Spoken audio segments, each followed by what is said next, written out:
Pourtant, tout aurait pu commencer comme dans un conte.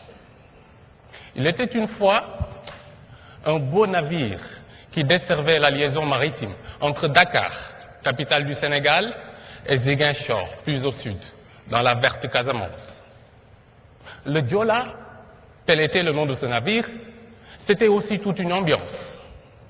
Les promenades sur le pont où les contacts se nouaient après la cohue de l'embarquement. Le bonheur de découvrir le ballet de dauphins avant le débarquement. Le jeudi 26 septembre 2002 vers 23 heures, le navire qui était prévu au maximum pour 550 passagers chavirait avec environ 2000 personnes à son bord. Combien étaient-elles? Combien sont mortes? On ne le saura jamais avec exactitude. La carcasse engloutie d'un navire d'une capacité théorique de 550 passagers est la pathétique ultime demeure d'une liste nominative à jamais provisoire de 1953 victimes. 1953 morts, 64 survivants, dont une seule femme, Ken Bougoul. Dans la langue la plus parlée au Sénégal, la langue wolof, Ken Bougoul signifie littéralement « personne n'en veut ». Mais c'est par des prénoms de ce genre que selon certaines croyances et pour conjurer le mauvais sort, on baptise l'enfant issu d'un ménage où les bébés décèdent de façon répétitive. Et pour toute réaction à une pareille tragédie, aucune réaction. On érige le silence en roi dans ce royaume d'interrogation comme pour faire diversion. Ken Bougoul et toutes les victimes sont des sans-voix. Sans-voix parce que pour le plus grand nombre, on ne les entendra plus. Sans-voix parce que pour ceux qui réclament justice, c'est comme si on refusait de les entendre. Et pourtant, personne ne voudrait connaître le sort de ceux qui ont péri dans ce navire. Personne ne voudrait vivre ce que les familles de victimes continuent de souffrir. Paradoxalement, personne ne veut les entendre. On veut vite en finir. Le maître mot, c'est silence, puisque c'est une cause mal commode que l'on va engloutir. Alors j'ai choisi de porter cette robe noire, à l'image de ce jeudi sombre qui les éprouve encore.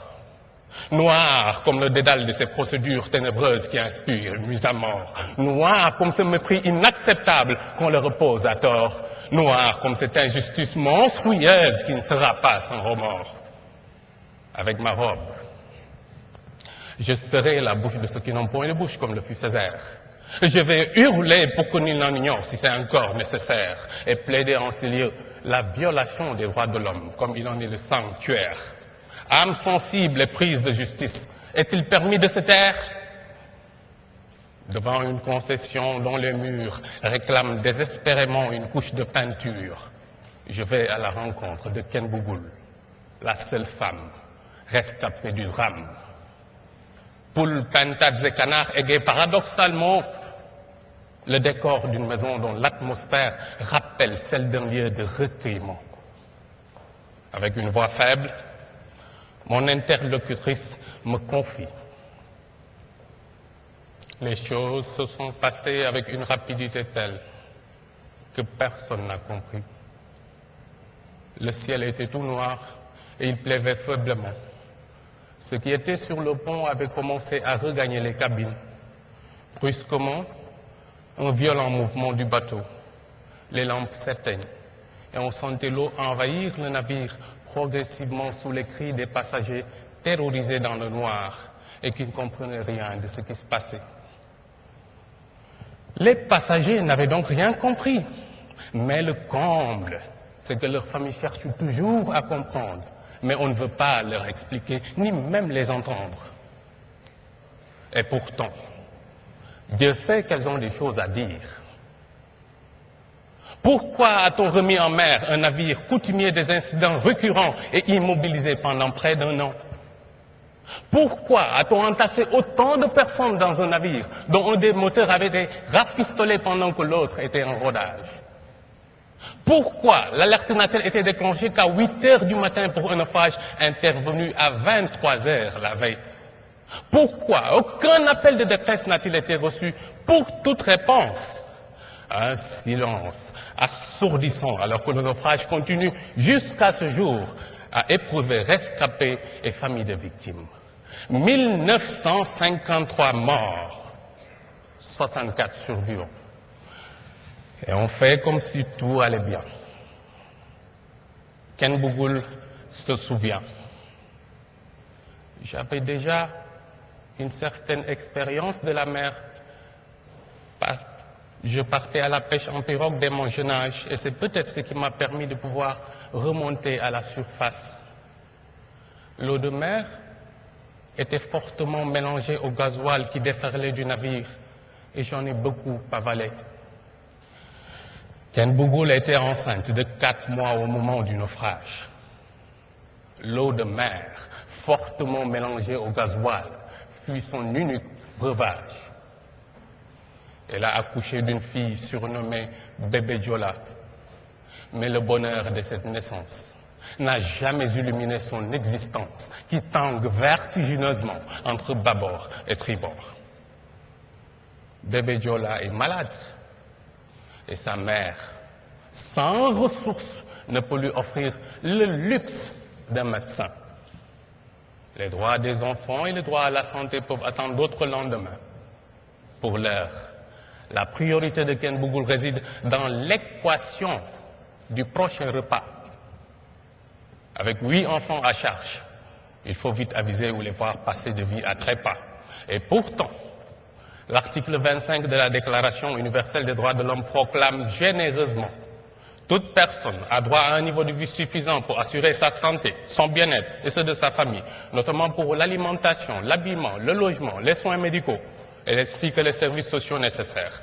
Et il poursuit: la maternité et l'enfance ont droit à une aide et à une assistance spéciale. Ken Bougoul, une femme enceinte de 4 mois qui, pour coûte que coûte sauver sa vie et celle qu'elle porte, avale eau de mer et gasoil en un sombre mélange.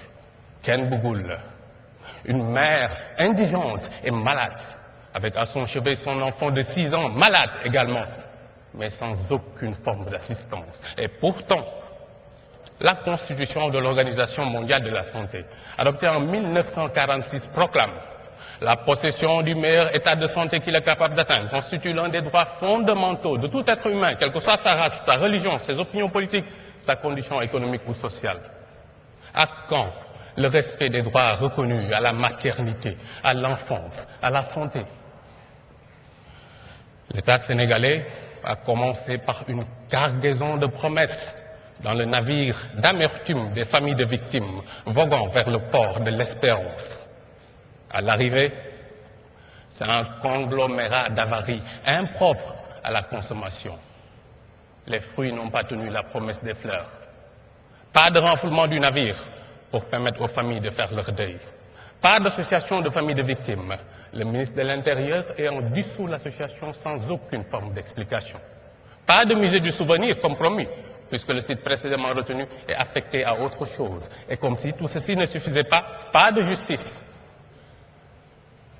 La raison du plus fort reste décidément toujours la meilleure, aurait pu dire La Fontaine. Pourtant, il ne s'agit pas d'une fable, même tragique. Et nous ne sommes pas les animaux de la jungle.